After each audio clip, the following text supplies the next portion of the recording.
आज की आधुनिक अयोध्या। तो चलिए इसे गहराई से जानने की शुरुआत करते हैं। बस अड्डा। राम मंदिर से 7 किलोमीटर की दूरी पर 14 बीघा जमीन पर 219 करोड़ की लागत से लखनऊ हाईवे पर नया बस अड्डा बनकर तैयार है। Railway station. मंदिर से 1 किलोमीटर की दूरी पर 240 करोड़ रुपए में नया रेलवे स्टेशन डिजाइन किया गया है। भविष्य में अयोध्या से दिल्ली, मुंबई, चेन्नई, बेंगलोर, पुणे, कोलकाता, नागपुर, लखनऊ और जम्मू जैसे शहरों के लिए विशेष रेलगाड़ियां चलाई जाएंगी। हवाई अड्डा।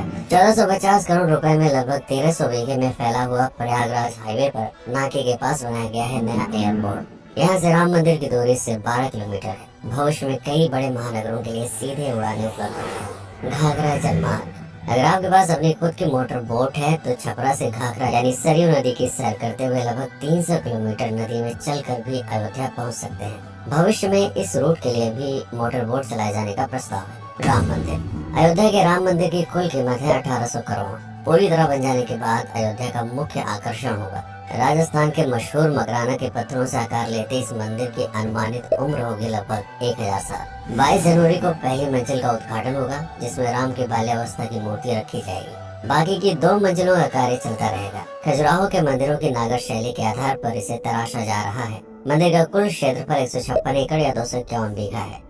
हनुमानगढ़ी। राम मंदिर से लगभग 800 मीटर की दूरी पर स्थित है हनुमानगढ़ी। मंदिर के आवासीय परिसर को मिलाकर यह लगभग 52 बीघे में फैला हुआ है। मंदिर की 76 सीढ़ियां चढ़कर हनुमान जी के दर्शन के बाद ही राम मंदिर में जाने का विधान है। यह मंदिर अयोध्या शहर के ठीक बीच में एक ऊंचे टीले पर बना है। शहर की तरफ आने वाले आक्रमणकारियों के आने की सूचना यहीं से प्राप्त करके अयोध्या के राजा तक भेजी जाती थी। इतिहासकारों के अनुसार जितनी बार भी अयोध्या पर आक्रमण हुआ, उतनी बार इस मंदिर को भी विध्वंस झेलना पड़ा। हालांकि सन्यासियों ने हर बार इस मंदिर को फिर से खड़ा किया। आज यह मंदिर रामानंद संप्रदाय और निर्वाणी अखाड़े के अधीन है। राम की पेड़ी। अयोध्या को सरयू नदी की भयंकर बाढ़ से बचाने के लिए इस बांध का निर्माण किया गया था, जिस पर श्रद्धालुओं के स्नान के लिए कई घाट बना दिए गए थे। इतिहासकारों के अनुसार जितनी बार भी बांध टूटता था, सरयू का पानी अयोध्या की गलियों में घुस आया करता था। इसी बाढ़ से बचने के लिए पूरे अयोध्या में जगह जगह पर ऊंचे टीले बनाए गए थे, जैसे राम टीला, हनुमान टीला, लक्ष्मण टीला। आज ये बांध अयोध्या का मुख्य पर्यटन स्थल बन चुका है। हर दीपावली पर यहाँ लाखों दिए जलाकर रामायण की उस घटना को उत्सव के रूप में मनाया जाता है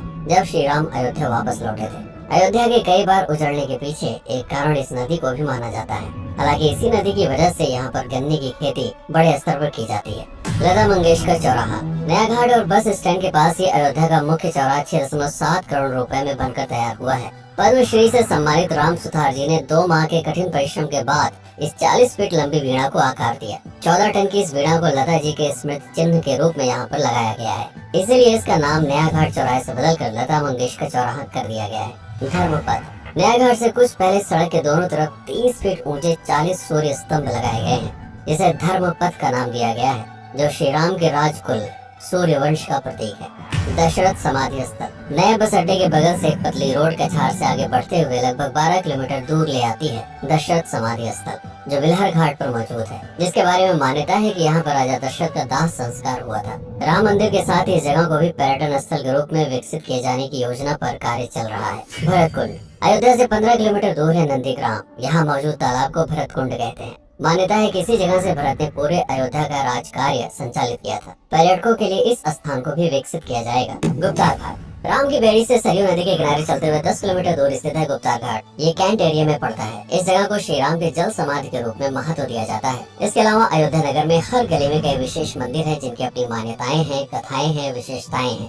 पूरी तरह से विकसित हो जाने के बाद नई अयोध्या को पूरी तरह से जानने के लिए, इसका आनंद लेने के लिए कम से कम 3 दिनों तक यहाँ रुकने की आवश्यकता है। देश विदेश से ज्यादातर पर्यटक भारत आते हैं उत्तर प्रदेश में आगरे का ताजमहल देखने और प्राचीन नगर काशी और सारनाथ घूमने। प्रश्न ये